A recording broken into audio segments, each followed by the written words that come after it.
Seventh edition of the MMA Gambling Podcast on the Sports Gambling Podcast Network is brought to you by Underdog Fantasy. Sign up at UnderdogFantasy.com using promo code MMA SGPN to get up to $1,000 in bonus credits.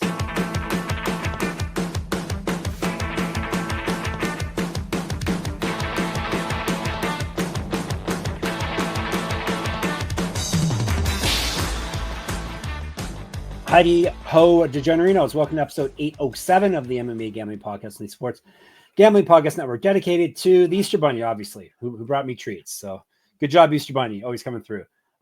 Thank you for all of you coming through to the episode. I am the Ask Grinding Machine, Jeff Fox. Happy Easter if you celebrate Easter. And happy Cage Warriors 188 Day. That is what today's episode is all about, as you would have known when you clicked onto the episode.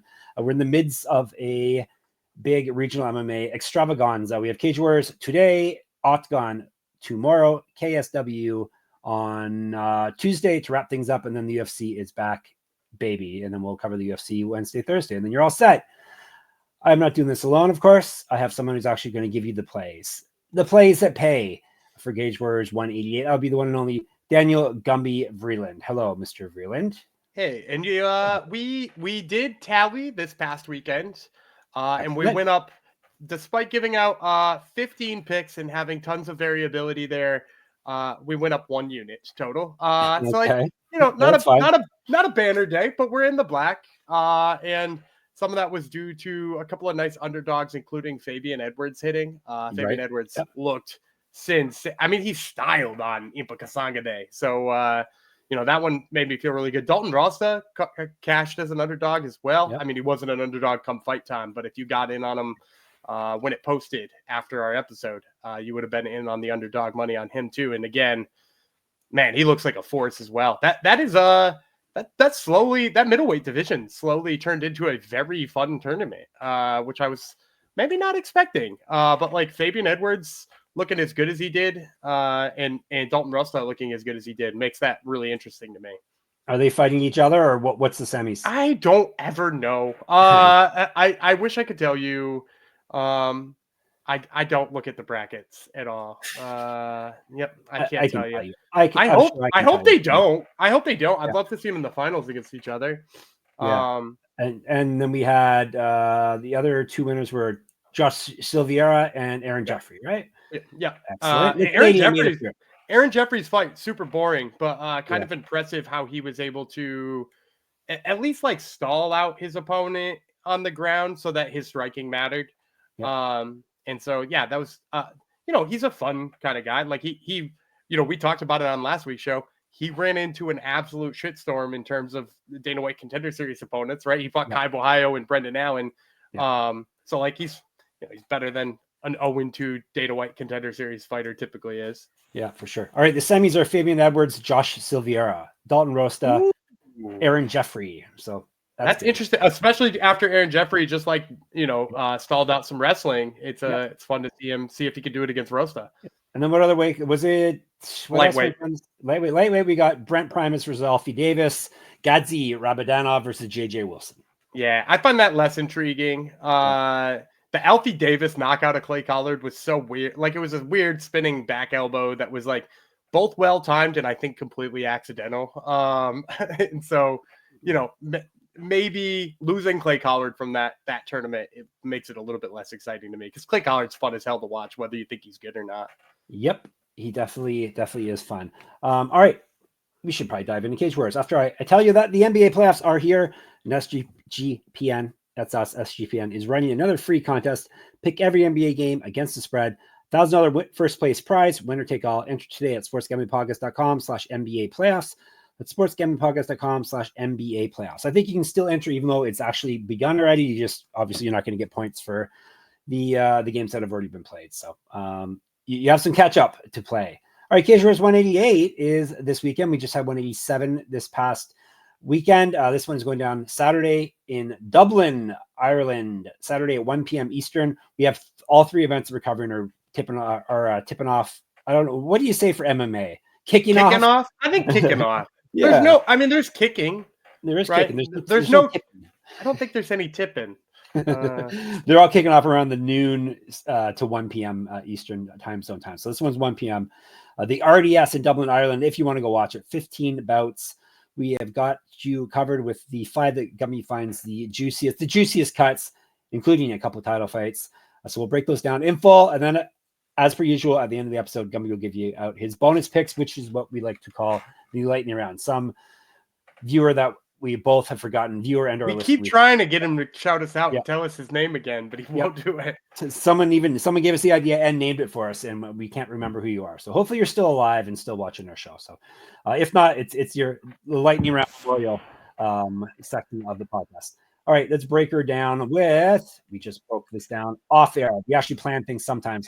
We're starting with Solomon Simon. It's a pretty solid name. He's from Ireland versus Cristian Iorga. He's not from Ireland. He is from Romania. There you go, John. Superfan John. I got Romania right for you. 3 5-minute rounds, 145 pounds. Let's let you know about no odds yet. Sorry. For this, we are ahead of the curve as per usual for the regional stuff. So, Cage Warriors, it's a midweek thing, so you should have it within a couple of days. And then you can chat with us if some weird lines come through. Iorga is Soldier of God, 7-2, 3 knockouts, 1 submission. He's been knocked out once. He has gone 0-1 in Cage Warriors, 3-2 over his last 5. He lost his last bout. Regional champion. He's fed at 155 and 170, and he has a draw in his one professional grappling bout that Tapology has record of. King Solomon Simon. I get it. 5-0, 2 knockouts, 3 submissions. So he finished everyone. He has his rounds. 4 of those fights have taken place in Cage Warriors. 2 inches of height on Iorga. So in terms of odds on this one, I think you're going to see Solomon Simon pushing 300, probably negative 300-ish, and I'm going to pick him in this one. The big piece for me, it's actually twofold. The first one being is Iorga, when he enters range in order to strike, does not get out of range fast enough. Like, he strikes and then he's just there still. And when you watch Solomon Simon, almost the exact opposite. This is a guy who controls range very, very well. And you already mentioned he's a little bit longer, a little bit taller. So his ability to, first of all, enter the range and get out of the range is much, much better. And he's going to have more of that range. So that's already a problem for Iorga. And if Iorga does get in range, he's going to be susceptible to counters, being that he doesn't get out. The other piece is that, like, Iorga does like to wrestle once in a while, but most of what I've seen from him in terms of the wrestling is a lot of muscling on the takedowns. He'll get a body lock with not terribly good position, and he'll sort of just ragdoll his opponent to the side because he's, fought kind of a lower level of competition. Solomon Simon, first of all, great balance. He's one of those guys who, when you get him up against the cage, spreads his legs out real wide and just is able to stop takedowns just with that alone. He also digs underhooks really well. So I actually don't mind Solomon Simon's offensive wrestling, but his defensive wrestling is even more impressive. And on top of that, when you give bad shots on him, he's actually got a really nice submission game. I've seen a good guillotine out of him. He won his last fight with a ninja choke, real sick ninja choke that put his opponent out. Again, if Iorga is just there muscling takedowns and he leaves his head down in the, down near the hip too long, there's a good chance he could get caught with a submission here too. So on the feet, I think he's going to get styled on. In the grappling, I don't think he can get it going. And if he tries too hard, he might get himself caught in a submission. So a lot of reasons to like Solomon Simon here. I'm guessing the books know that too, though. So that's probably going to be negative 300. All right. Too bad. So sad. But we'll see. You never know. Sometimes they don't know what they're talking about. All right. We're sticking with featherweights. Maximus Lally, an amazing name. He is from Ireland. We have a lot of Irish fighters in this, not surprisingly. They're in Dublin. Yes. Alexis Tsarmantidis. Tsarmantidis. You can call him Zeus, though. That's better. His nickname. He is from Greece, not surprisingly. 3 500 rounds. Let's tell you about Zeus first. He's 4-1, 2 knockouts, 1 submission. He's been knocked out once. He's won 3 straight fights, TKO win in his last bout. Max Lally is 3-0, 2 knockouts, 1 submission. This is his debut in Cage Warriors. Both these guys owe his rounds also. He's a regional champ. He's 5 years younger than Tsarmantidis, 4 inches taller. I think Lally's going to be a sizable favorite here. We'll say maybe negative 225 plus 200 on Tsarmantidis. And I'm going to go underdog for multiple reasons. First of all, the Greek underdogs have been very nice to me in Cage Warriors lately. We hit Konstantino Natellis a couple events ago as a 2-1 underdog, and Montzis in last weekend at plus 190. So we've hit a couple of 2-1 underdogs from Greece, and I'm gonna try my luck again. And it's not just that he's from Greece. I'm not just like riding some kind of weird system play. But Max Lally likes to throw a lot of low kicks. And when he does, he drops his hands and is like really susceptible to counters. So I think that's a huge problem against Tsarmantidis, who is wicked explosive on the feet, like very, very, very explosive on the feet. He throws hooks in like big, long, overly extended combinations. Like he's just a violent dude. And then in addition to that, like I actually really like his wrestling game too. Pretty much anytime I've seen him hit the ground, which sometimes is because he dropped people with strikes. It's not necessarily his wrestling, but like he puts his hooks in really well. He's really smart in terms of positional safety. You know, he'll get like half guard and like really lock that bottom leg down. And then he opens up with ground and pound. His ground and pound is almost as vicious as he is on the feet. So, you know, there's lots to like about how much output Tsarmantidis has. I would say maybe my only reservation here in a fight with Max Lally is just that, like, I don't know that he can fight for 15 minutes like I've watched him fight. You know, like I've seen a lot of quick fights from him. And like just with the level of that output in the strength behind what he does, like he better put himself in a lead or put this guy away. Because I don't think he could do it for the whole fight. And you know, I'm not really worried about Max Lally wrestling him. He's a guy who, like, in the clinch likes his judo throws. And I can't imagine with as strong as Tsarmantidis is, like, he's going to have any success with that. So give me Tsarmantidis here. Hopefully we get a pretty nice underdog price here. Very good. Oh, let me check. You always love when I check Topology. So yeah, what does they say on Tsarmantidis here? Let me see. 4% are in on him. So that's a real nice number for you. Hey, Tapology hates the Greek fighters because they were off Natellis too, and they were off Mumpsis.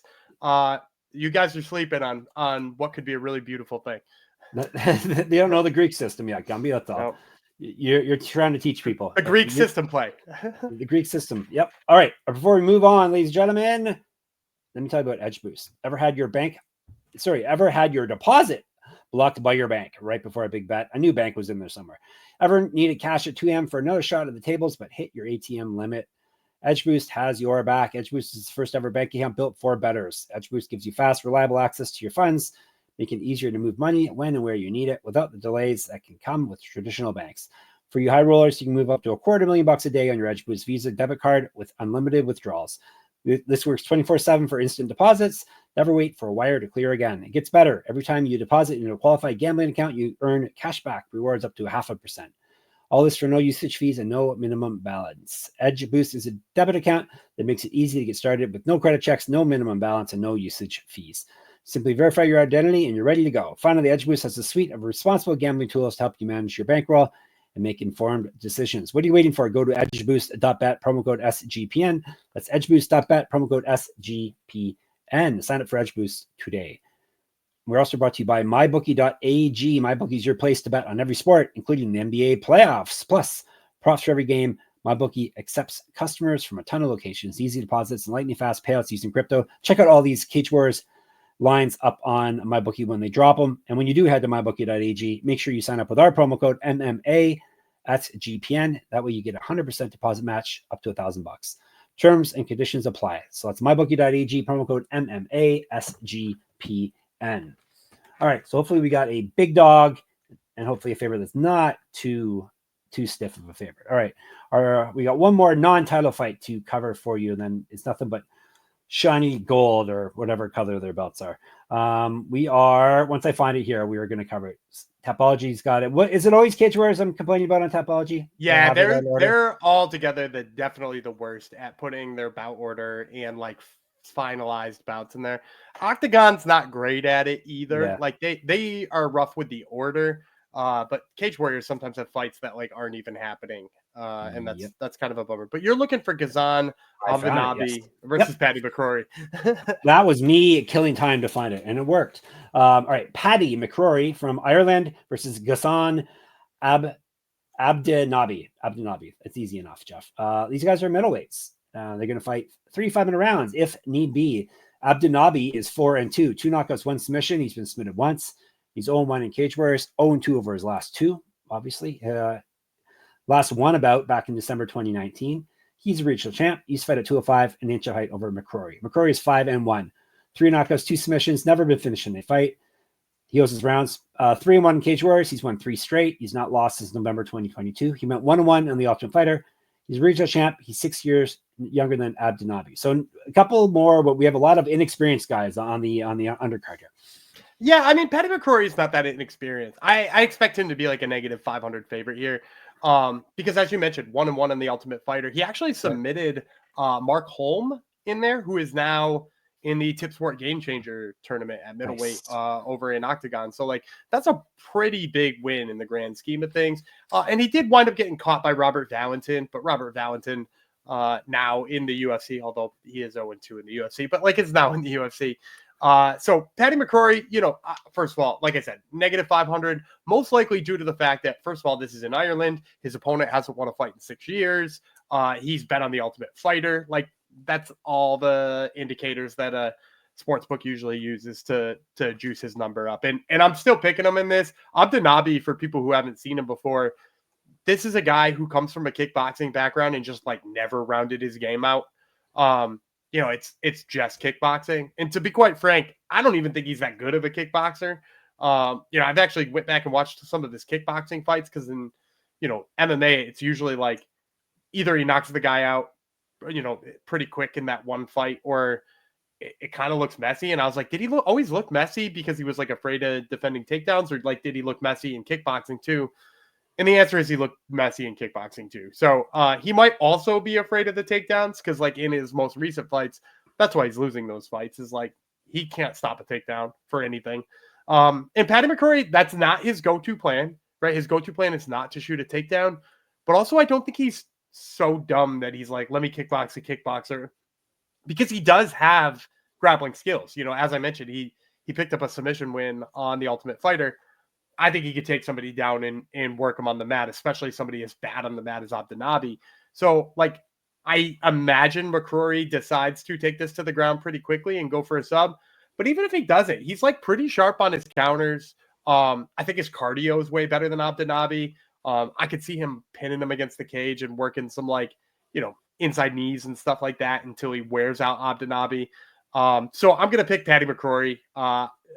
If he comes in at negative 500, he's probably still halfway decent to throw in a parlay and juice up that number a little bit, because I just don't have very much faith in Abdenabi. Throw it in a parlay. All right. Nothing but title bouts. The rest of the way, we're to the co-main event. Cage Warriors Light Heavyweight Championship on the line. James Webb from, I want to say Ireland, but no, he is from England, versus John Allan from Brazil. 5-minute rounds, 2:05. Let's tell you about the challenger first. Allan is the hunter, 8-9 with 1 no contest, 13 knockouts, 4 submissions. He's been knocked out once, submitted 4 times. This is his debut, stepping right into a title fight. He's won 2 straight and 5 of 6. Both of his past 2 wins have come via TKO. He went 0-2 with 1 no contest in the UFC, 0-1 on the Contender Series. Used to fight at 185, 2012 Pro MMA debut. He got a draw in his professional grappling bout. He's 3 years younger than Webb. Should I ask you about Contender Series? Do you remember who he fought? It was probably Brazilian, right? So I think it was the Brazilian Contender Series, but I want to say it was Vinicius Moreira, if I'm not mistaken. Yes, you are correct. Yeah. He lost via triangle choke. Right on, Vinicius Moreira. And who do you lose to in the UFC? Dustin Jacoby. Yeah. The no contest I remember is a win over Mike Rodriguez that was overturned due to a drug problem. Yeah. Tamoxifen, whatever that is. Yeah, it sounds like a real drug. And I don't remember who the other loss is. Roman Dolidze and Dustin Jacoby. Yeah, it was a split decision to Dolidze too, right? Yeah, so not a tamoxifen is it prevents breast cancer. So come on, give the guy a break. But yeah, it's blocking estrogen and all that stuff. So yeah, that's not good. That's one of the real ones. It's one of the real ones. All right, so that is John the Hunter Allan, the champ, James Webb. He's 11-5 with 11-5-1. He's got a draw there. 2 knockouts, 6 submissions. He's been knocked out 4 times. 9-5-1 in Cage Warriors. He's the champ 2 times. He won it. He's lost it. He's won it again. He's won 2 straight and 3 of 6. Not as good there. TKO win in his last bout to recapture the belt. He used to fight at 185.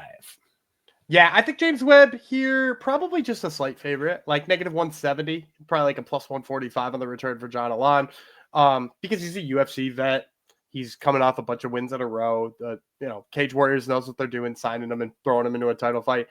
But I'm going to go with James Webb. The big piece for me is just how he looked in that Andy Clamp fight, because that's who he took the belt off of, is Andy Clamp, who I'm personally a big fan of. Was really shocked that James Webb was able to withstand the grappling and then, let his cardio take over. And I think that cardio is a big part of this fight too, because John Allan, he really loads up on punches, is maybe not particularly good at finding the range, is a guy who swings and misses a lot and tires himself out.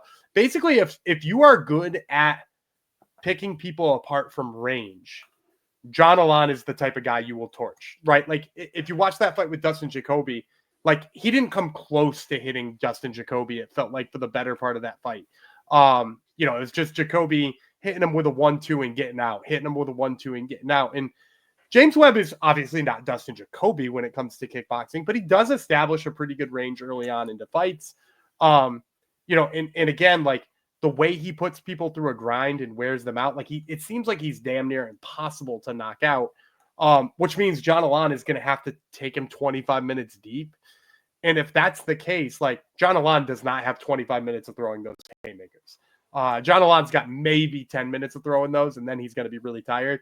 And James Webb, I mean, he tired out Andy Clamp, and, like, Clamp, I think personally is pretty damn good cardio in his own right. So for James Webb to have, like, dragged him into deep waters and taken him out, I can't imagine John Allan survives that. Like, he brings heat even late in fights, even when, it seems like he should be tired, seems like he should be beat up, has been grappling the whole time. I can't imagine John Allan survives that. So give me James Webb, hopefully just an ever so slight favorite. All right. 70% are in on Webb here, sadly, Gumby. Okay. No, that could be like right around -170. It might creep as high as -200, but that's right around what I would expect. Okay. We're turning main event already after I tell you about our last two lovely sponsors here, starting with Gumby's bonus underdog pick and play for us. Underdog pick 'em, you can play any sport and win up to 100 times your money. Gumby, let her rip.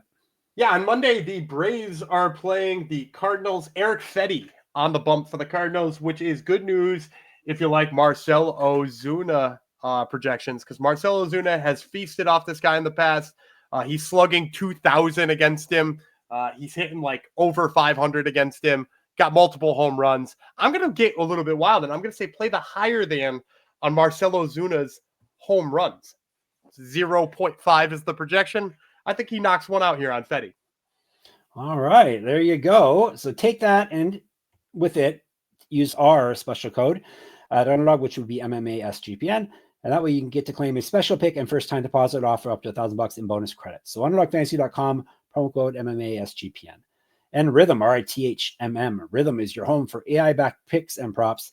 Rhythm is now live for Major League Baseball. Plus, they got models for NBA and golf. Picks so good it feels like cheating. Building your model is simple and easy. They have Al Horford models over there, so check it out. Plus, they have some amazing deals going on right now. 25% off monthly subscription with promo code SGPN25, and a 50% off annual subscription with promo code SGPN50. That's RITHMM, promo code SGPN25 or SGPN50. Do them both. All right, main event. More belts on the line. Another James. Hey, this is another that we had a we have two Jameses. James in both champions, and then yesterday we had what were the names, and the wrong one won. The Richies yes, yeah. The Richie spot in I did say in that one I thought yeah. Richie Lewis was going to come in at too high of a price to really like. Yeah. And I said that was like 350, and he came in at -1,200. So Yes, obviously, after saying that I thought 350 would be too steep, the value was obviously on Richie Miranda there. Yep, indeed. All right, he hedged. It's true. All right, this breakdown is for the Cage Warriors Welterweight Championship. The James in question, that's the champ in this weight class, is James Sheehan. He is from Ireland, so he's going to have the crowd behind him. Rock and roll. And Justin Burlinson from England, 5-minute rounds if they need it, 170 pounds. The challenger Burlinson is 9-2, 3 knockouts, 6 submissions. He's finished everyone, and he's been knocked out twice. So that means he owes us rounds. 4-1 in Cage Warriors. He's won 2 straight and 3 of 5. Both of his past 2 wins have come via submission. He's not lost since June 2022. He went 2-0 in Bellator, 0-1 in Contender Series. Who beat him, Gumby? Johan Linnaeus.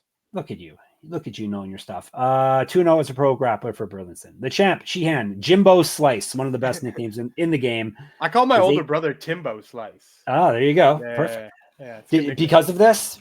No, because his name before is James Tim. Sheehan? Yeah, no, in honor of the late great Kevin Ferguson. Yeah. Yes, of course. All right, this Jimbo Slice is 8-3, 2 knockouts, 3 submissions. He's never been finished in a fight. He has gone 7-2 in Cage Wars and is the current champ. Just won the belt, in his last fight. He's won 2 straight and 7 of 8. His last win for the championship came via submission. He's not lost since April 2023. He's got an inch height over Burlinson. So I think this fight is, I'm going to call it a pick'em. I think the home crowd in the title being on James Sheehan's side is going to bring the odds towards him a little bit. And then Burlinson is, he's on the Contender Series. He's fought some really high level competition. I think, that might help his side. So I think we're going to maybe see a pick'em here. And if we do, I still like Justin Burlinson to take the belt off of Sheehan here. I think the big difference here for me is the wrestling. James Sheehan is good at grappling. He's got good jiu-jitsu chops. But the bottom line is I don't think he's going to be able to dictate where this fight goes. And I think for the most part, he's going to be fighting off of his back. Because Burlinson is a hell of a wrestler. If you go back and you watch this fight with Reese McKee, granted, Reese McKee is one of his losses. McKee caught him towards the end of that fight. But like Burlinson before that had just been bulldozing Reese McKee with his takedowns. And that shows the level of takedown he's got. Whereas Sheehan on the other side is like, he'll get his wrestling going, but like late in the fight when he feels like he's wearing the other guy down. And before that, he's an all right striker, but he's a little bit tentative. I don't think he brings the fight to other people particularly well. Whereas kind of had the fight brought to him in the fight for the vacant title. Like Daniel Conrad just got in his face and threw down early on. And it wasn't good for Sheehan until he tired out. I think he's got a problem here in Burlinson because Burlinson isn't the type of guy who's going to tire out.